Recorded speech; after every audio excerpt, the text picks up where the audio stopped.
নমস্কার বন্ধুরা, কেস কুকিংয়ে আপনাদের সবাইকে স্বাগত। আমি আজকে চলে এসেছি আর একটা নতুন নিরামিষ রেসিপি নিয়ে। আজকে আমার এই রেসিপিটার নাম হচ্ছে নিরামিষ লাউয়ের খোলার পোলাও। কী ভাবছেন, লাউয়ের খোলা? এটা সবাই তো ফেলে দেয়, কিন্তু এই ফেলে দেওয়া জিনিসটা দিয়েও খুব সুন্দর একটি খাবার তৈরি হয়। চলুন দেখে নিই কীভাবে। লাউয়ের খোলার পোলাও বানানোর জন্য যেটা সবথেকে জরুরি হচ্ছে লাউয়ের খোলা। এখানে আমি লাউ থেকে খোলাটা ছাড়ানোর সময় একটু মোটাভাবে ছাড়িয়েছিলাম এবং পরে সেটাকে ভালো করে কুচিয়ে নিয়েছি। এইটাকে আমাকে একটু সেদ্ধ করে নিতে হবে। তার জন্য আমি একটা প্রেসার কুকারে লাউয়ের খোলাগুলোকে কুচিয়ে ভালো করে জল ঝরিয়ে দিয়ে দিচ্ছি। এবার আমি দিয়ে দেবো এর মধ্যে কিছু গরম মশলা, যার মধ্যে আছে একটা দারচিনি, 3টে এলাচ আর একটা ছোট্ট স্টার মশলা। এরপর আমি এর মধ্যে দিয়ে দেব একটু স্বাদ মতো নুন এবং দেব একটু হলুদ গুঁড়ো। এবার এর মধ্যে খুব বেশি কিন্তু জল পড়বে না, কারণ লাউয়ের খোলা থেকে নিজস্ব একটা জল বেরোবে, তাই আমি এর মধ্যে 1 মগ একটা জল দিয়ে দিচ্ছি। এবার এটাকে খুব ভালো করে মিশিয়ে নিতে হবে।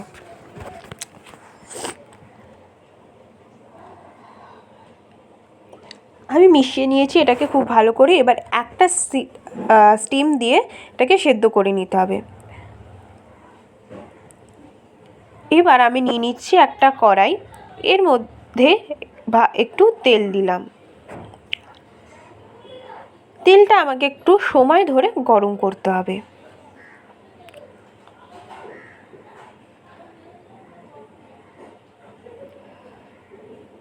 তেলটা গরম হয়ে গেলে আমি এর মধ্যে দিয়ে দেবো কিছু কাজু কিশমিশ।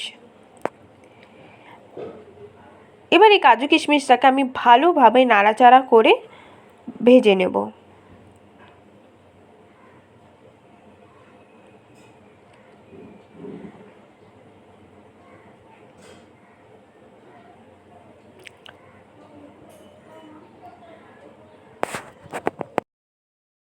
কাজু কিশমিশটা খুব ভালো করে ভাজা হয়ে গেলে আমি এটাকে একটা বাটির মধ্যে আলাদাভাবে তুলে রাখছি।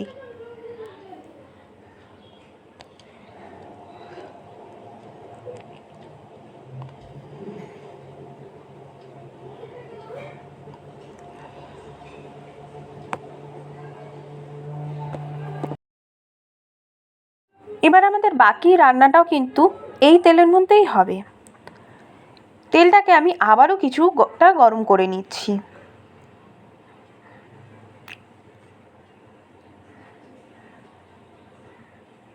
তেলটা গরম হলে আমি এর মধ্যে দিয়ে দেব 2টো শুকনো লঙ্কা। এরপরে আমি দিয়ে দেব অল্প সর্ষে।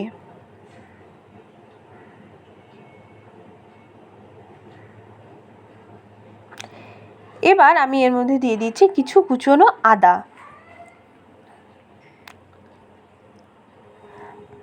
আদাটা দেওয়ার পর আমি কিছুটা সময় নিয়ে এটা ভালোভাবে নাড়াচাড়া করে আদাগুলোকে ভেজে নেব।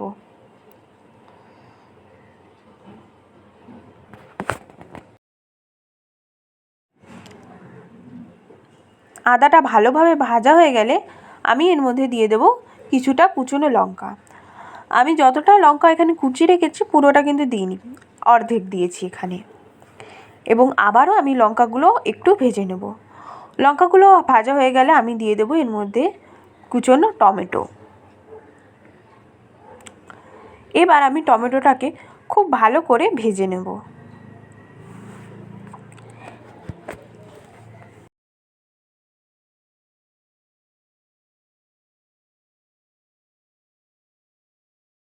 টমেটোটা ভাজা হয়ে এলে আমি এর মধ্যে দিয়ে দেব সামান্য একটুখানি নুন আর হলুদ।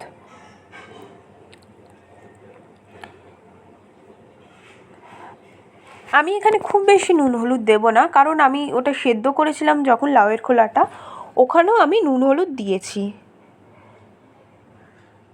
এরপর আমি এর মধ্যে দেব অল্প একটুখানি জিরে গুঁড়ো। এরপর আমি এটাকে খুব ভালো করে নাড়িয়ে চাড়িয়ে ভেজে নেব। ডিরেক্ট তেলে যেহেতু মশলা দিয়েছি, তো মশলাটা আমার পুড়ে যাওয়ার সম্ভাবনা আছে, তাই আমি অল্প একটুখানি জল এর মধ্যে দিয়ে দেব, যাতে মশলাগুলো খুব ভালো করে সেদ্ধ হয়ে যায়।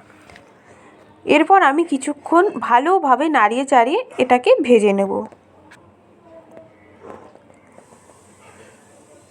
যে কোনো রান্নার মূল বস্তু হচ্ছে মশলাটাকে কষানো। মশলা যদি ভালো করে কষানো হয় তবেই কিন্তু স্বাদ আসবে। এবার আমি এর মধ্যে দিয়ে দেব 1 মুঠো গোবিন্দভোগ চাল। এই চালগুলো আমি আধ ঘন্টা আগে ভালো করে জলে ভিজিয়ে রেখেছিলাম। এখন জল ঝরিয়ে এর মধ্যে আমি দিয়ে দিচ্ছি।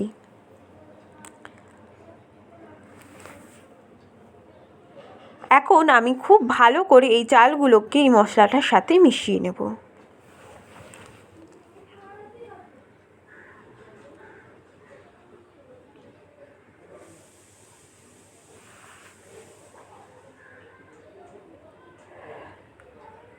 বেশ খানিকক্ষণ ধরে নাড়াচাড়া করে আমি এই চালগুলোকে এর সাথে আমি মিশিয়ে নিয়েছি।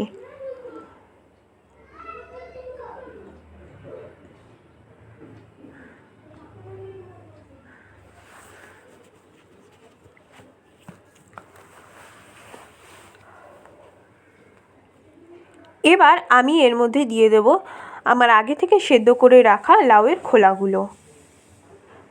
এর জলটা কিন্তু আমি ঝরিয়ে আলাদা একটি বাটিতে রেখে দিয়েছি। এবার সেদ্ধ করা লাউয়ের খোলাটা দিয়েও আমি খুব ভালো করে মিশিয়ে নেব।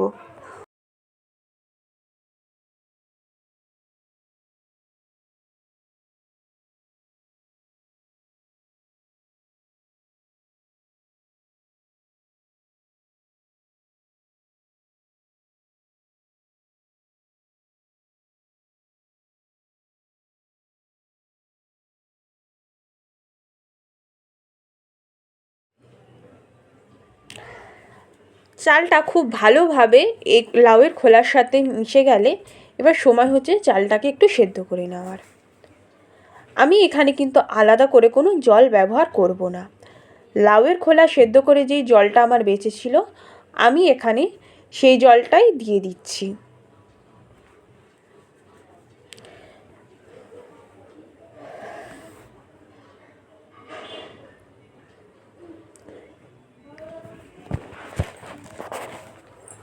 এবার আমি খুব ভালোভাবে জলটার সাথে পুরোটাকে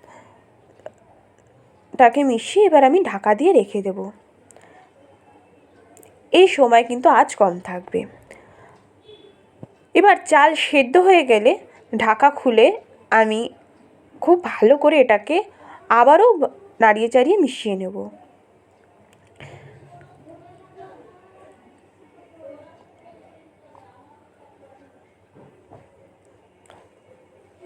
এবার আমি খুব ভালো করে এটাকে মিশিয়ে জলটাকে শুকিয়ে নেব।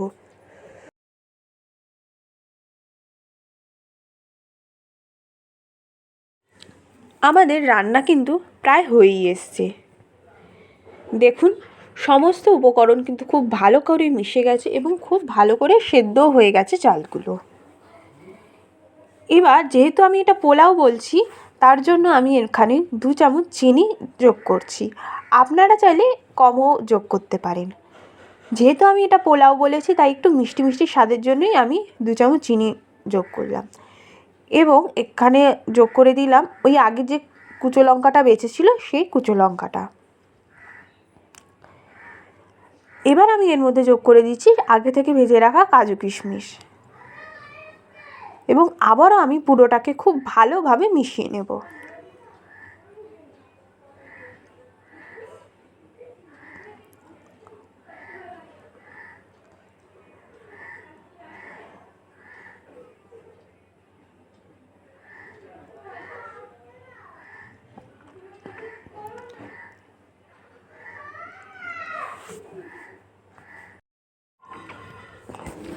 আমাদের সব উপকরণই দেওয়া হয়ে গেছে।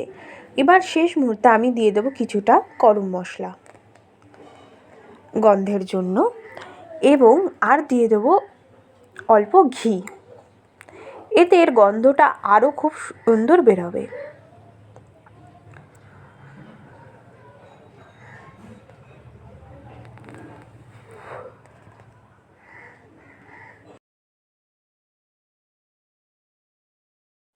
আবারও আমি সব কিছু খুব ভালোভাবে মিশিয়ে নিচ্ছি।